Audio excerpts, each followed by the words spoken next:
Buntut viral video kapal Sanu 106 buang sampah di Laut Banda, IMM geruduk PT Pelni Cabang Ambon. Viral video pembuangan sampah dari kapal Sabuk Nusantara atau Sanu 106 menggerakkan Ikatan Mahasiswa Muhammadiyah IMM Cabang Ambon menggeruduk PT Pelni Cabang Ambon. Pantauan tribunambon.com sekitar pukul 10 waktu Indonesia Timur, puluhan aksi massa mendatangi kantor Pelni Ambon yang berlokasi di Jalan DI Panjaitan, Kecamatan Sirimau, Kota Ambon pada Jumat 19 Januari 2024. Dalam aksinya mereka membawa seperangkat sound system dengan mobil pickup. Koordinator aksi Rizky Abdul Khatib Purmata mengatakan aksi ini sebagai bentuk kegelisahan mewakili masyarakat tentang pencemaran Laut Maluku. Menurutnya peristiwa pembuangan sampah laut adalah tanggung jawab dari nakoda dan kru kapal, sehingga sangat disayangkan hal tersebut malah disalahkan kepada penumpang.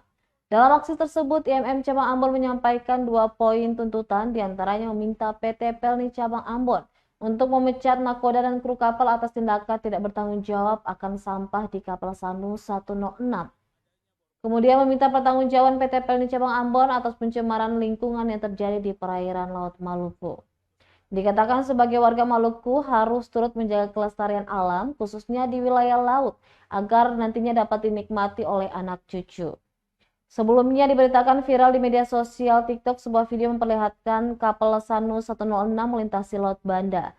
Dalam video yang diunggah akun @bunga_pala02 terlihat kru kapal tengah membuang sampah.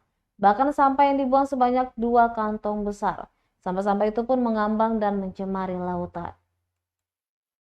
Ditambah dengan adanya baru-baru ini video pembuangan sampah di Laut Banda oleh kapal Sabuk KM 106 Nusantara, yang mana hal tersebut kami rasa sangat jelas mencederai atau tindakan perusak lingkungan secara nyata.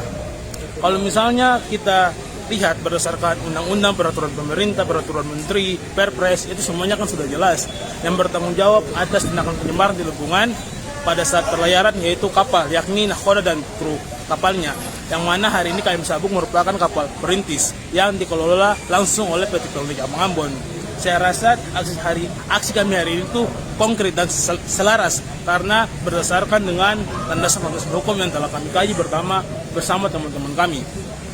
Poin tuntutan kami yaitu ada beberapa poin, diantaranya itu yang pertama meminta PT Pelni untuk memecat nakoda dan kru kapal yang terkait, yang mana aksinya yang tidak bertanggung jawab terhadap penanganan sampah di kapalnya.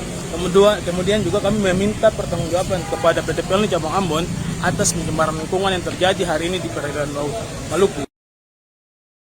Download Tribun X sekarang, menghadirkan lokal menjadi Indonesia.